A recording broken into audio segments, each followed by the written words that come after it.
You know, I don't want to get political in this. I've done several things with Donald on golf courses, and he has absolutely treated me great. He has been above board. I think he's been terrific. He's turning America upside down. You don't play golf with a man because of his political view. You play golf with a man because he's the president, and you respect the president. It means a lot to me because it's a tradition and a term to show respect to those great players. For me, we've all done better from all of this. Whether you stayed on the PGA Tour or you left, we have all benefited from this.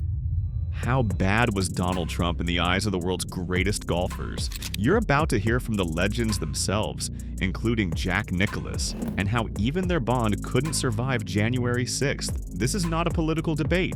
This is about honor, rules, and why golf's most respected names had to take a stand. For over a century, something sacred existed between the American presidency and golf. Presidents came to the fairways to find peace. The tradition started with William Howard Taft and continued through every president. Dwight Eisenhower's steady approach reflected his character. George H.W. Bush carried golf in his blood. His grandfather founded the Walker Cup. Bill Clinton and Barack Obama used the fairways to bridge divides. The president was like the true honorary captain of American golf. Quick thing, if you're feeling this story already, hit the hype feature and give this video some hype. It really helps it reach more golf fans. Then came Donald Trump, very different from all the rest. Trump was not just a player who loved golf. He owned it. He owned Turnberry in Scotland. He owned Doral in Miami. He owned Bedminster in New Jersey. At first, the golf world thought this was perfect. A golfer in the White House who also understood the business side? The PGA of America gave the 2022 PGA Championship to Bedminster. The R&A worked with Trump on his Scottish courses. Everyone thought they had won the lottery. But Trump did not treat golf like every president before him. He branded it. He tied the reputation of the entire sport to his personal political goals. As his presidency went on, controversies piled up. His rhetoric on immigration troubled some of golf's old guard. His handling of the COVID-19 pandemic angered others. The list grew longer. The frustration grew deeper. And then came January 6th, the storming of the Capitol. That moment changed everything. That moment made silence impossible for golf's greatest legends. 5 of them would have to choose between loyalty and integrity. All 5 would choose integrity.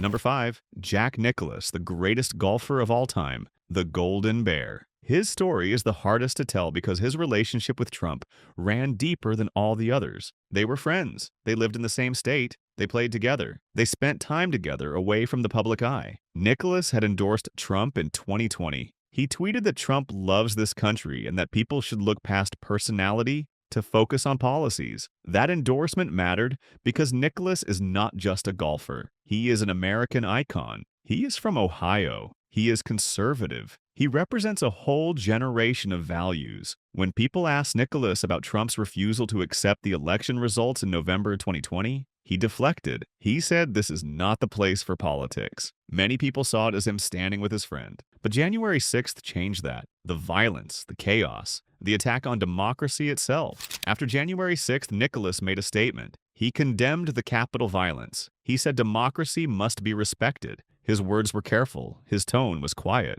But everyone understood what he meant. This was not the man who endorsed Trump 4 months earlier. This was a man who drew a line. This was a man saying that no friendship, no business relationship, no matter how close, could survive the subversion of democratic institutions. The golf world felt this shift immediately. The PGA of America, an organization Nicklaus helped build and shape throughout his entire career, voted to strip Trump Bedminster of the 2022 PGA Championship. This was not a coincidence. This was the sport saying enough. The golf establishment chose the integrity of the game over a binding contract. Nicklaus's quiet rebuke gave them cover to act. His statement that democracy matters more than friendship signaled to the entire sport that it was okay to distance themselves. Nicklaus had spent his whole life building a brand around excellence, tradition, and rules. The chaos of Trump's presidency had become a threat to those pillars. The Golden Bear understood that some things matter more than loyalty. Some things matter more than money. Some things matter more than the fairways you have walked for decades. Number 4,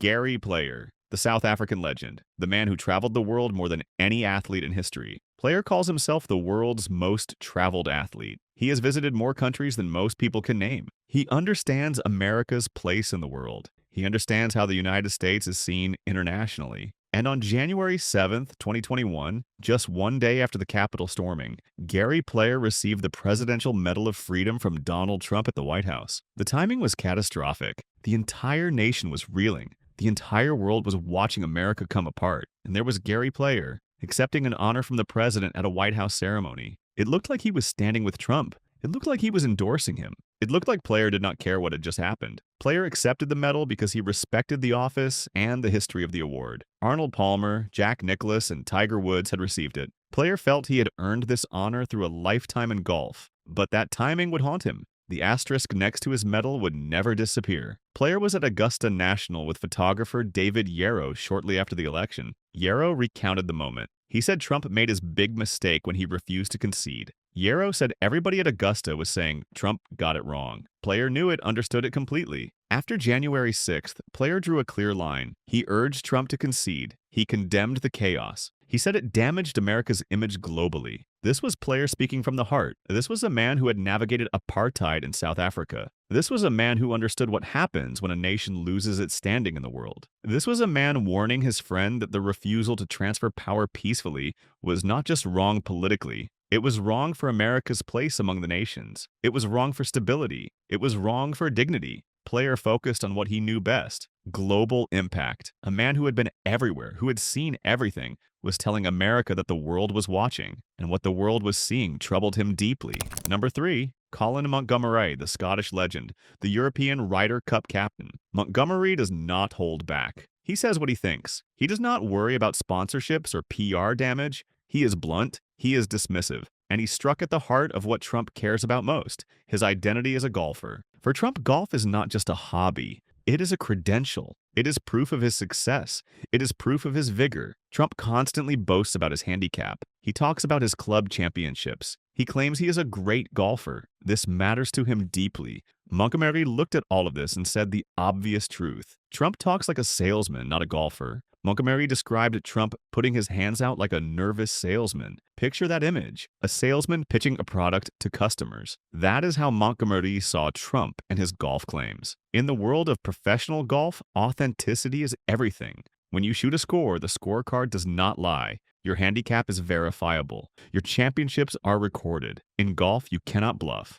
You cannot exaggerate. You cannot sell something fake because the game itself will expose you. Trump boasts of a handicap as low as 2.8. He claims club championships. Montgomerie mocked these claims repeatedly. He called out the exaggerations about courses and Trump's own ability. In golf culture, a vanity handicap is a mark of bad character. It shows a person who cannot face reality. If a man lies about his golf game, how can you trust him about anything else? If he cannot accept the scorecard in front of him, how will he accept an election result? Montgomerie, as a European, felt no pressure to respect the office of the American president. He saw a man who owned Scottish courses but did not embody Scottish values. He saw someone who did not understand humility. His critique was professional and devastating. Number 2, Tom Watson, an 8-time major winner, one of the most respected figures in golf history. Tom Watson represents old-fashioned American values. He is from the Midwest. He is known for honesty, hard work, and fairness. Watson did not come to golf as a CEO or a brand builder. He came as a competitor who respected the rules. Watson publicly criticized Trump's policies as a values issue.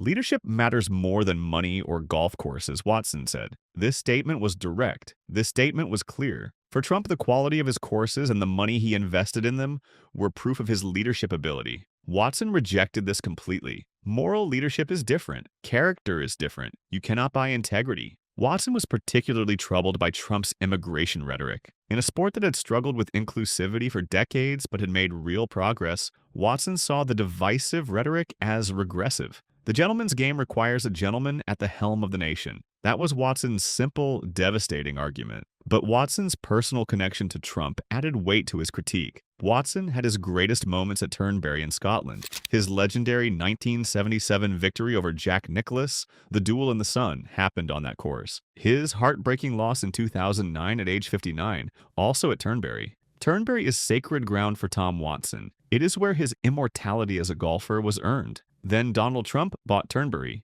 The R&A, the organization that runs the Open Championship, removed Turnberry from its rotation. The Trump brand became too toxic. The security risks from protests became too great. Watson could have fought this decision. He could have argued for his beloved course. He could have prioritized the nostalgia of Turnberry. Instead, Watson accepted the decision. He acknowledged that Turnberry is one of the best golf courses in the world and worthy of the Open on merit. But he understood that the current ownership made this impossible. Watson chose values over nostalgia. He chose the integrity of the institution over the magic of memory. That was a tremendous sacrifice from a man who had earned the right to be sentimental. Number 1, Rory McIlroy, the modern golfer, the voice of this generation. McIlroy represents something different from Watson and Nicklaus. He grew up in a world where athletes speak out. He came of age when social media meant that silence was impossible. McIlroy would not accept the old code of staying quiet. In February 2017, just weeks after Trump took office, McIlroy accepted an invitation to play golf with the president at Trump International in Florida. McIlroy tried to frame it as respect for the office, but the backlash was immediate and severe. He was called a bigot and a fascist by critics. McIlroy had to think about what had happened. He had to confront something uncomfortable. He admitted to feeling guilt by association. This was a powerful confession from a man who carefully manages his image as a global brand ambassador. McIlroy understood that in the modern world, access to power carries ethical weight. You cannot separate the person from the context. By May 2020, McIlroy went further. He offered a scathing critique of Trump's COVID-19 response. "We are in the midst of something serious right now," McIlroy said, "and the fact that Trump is trying to politicize it is not the way a leader should act." McIlroy talked about diplomacy. He talked about what a leader actually needs to do. He said Trump was not doing it. McIlroy noted something interesting about Trump. He said Trump has charisma. He has an X factor. Most people who interact with him find him cordial and likable. But that personal charm, that ability to be genial on the fairways, could not mask the failures in leadership, could not excuse the politicization of a pandemic, could not compensate for the lack of diplomacy required of the president. McIlroy declared he would not play with Trump again out of choice. That was a statement. Not out of pressure, out of choice. He was severing the link. He was refusing to compartmentalize. Then came January 6th. McIlroy said Trump's actions were beyond anything he could have imagined. For a man who grew up in Northern Ireland, a place with its own violent political history, the sight of a mob storming the Capitol was particularly jarring. This was democracy being attacked. This was the unthinkable happening. McIlroy made it clear, golf access does not excuse political behavior. This is a repudiation of the old country club code that prioritized networking and relationships over political alignment. The modern athlete, McIlroy showed, can refuse to normalize behavior that threatens democracy. The modern athlete can walk away no matter how beautiful the fairways. What do all 5 of these legends have in common? They started out differently. McIlroy began with a casual relationship. Watson had a professional relationship tied to Turnberry. Montgomerie had a peer relationship within golf. Player had a friendly relationship. Nicklaus had a close friendship. Their triggers for dissent were different. McIlroy was triggered by COVID-19 and January 6th. Watson was triggered by immigration rhetoric. Montgomerie was triggered by mockery of golf itself. Player was triggered by election denial. Nicklaus was triggered by Capitol violence. But they all reached the same conclusion. Integrity matters more than friendship. The Trump brand on a golf course, once a symbol of luxury and success, became a symbol of divisiveness. Sponsors distanced themselves. Players refused to play. The R&A made its decision about Turnberry. The PGA of America made its decision about Bedminster. The legends of golf provided air cover for all of this. Their voices gave permission to others to speak up. Trump believed in golf diplomacy. He thought the camaraderie of the fairways could bridge any divide. He thought his personality and hospitality could overcome his politics. He was wrong. The legends saw through the charm. They saw the lack of substance beneath. The relationship between Trump and golf's greatest players is unlikely to recover. The breach is fundamental. The damage is deep. Trump still courts the golf world. He still hosts events. He still tries to maintain his connection to the game. But the locker room of legends has closed its door. Golf has always been a game of rules. You follow the scorecard. You call penalties on yourself. You accept defeat with grace. Trump refused to accept defeat. Trump tried to change the rules. Trump violated the most sacred principle of sport, accepting the outcome and moving on. The first golfer may still own the courses, but he lost the respect of the players who built the game. The greatest golfers in the world looked at his actions and said no. They said integrity matters. They said democracy matters. They said some things are more important than access to the best fairways in the world. This is the story of golf's integrity. This is how a sport rooted deeply in tradition truly protected itself. This is the story of 5 legends who chose to protect the game they love. And in doing so, they reminded us all that some standards are truly sacred and unchanging. Some lines should never be crossed, and when they are crossed, even the closest of friendships must give way.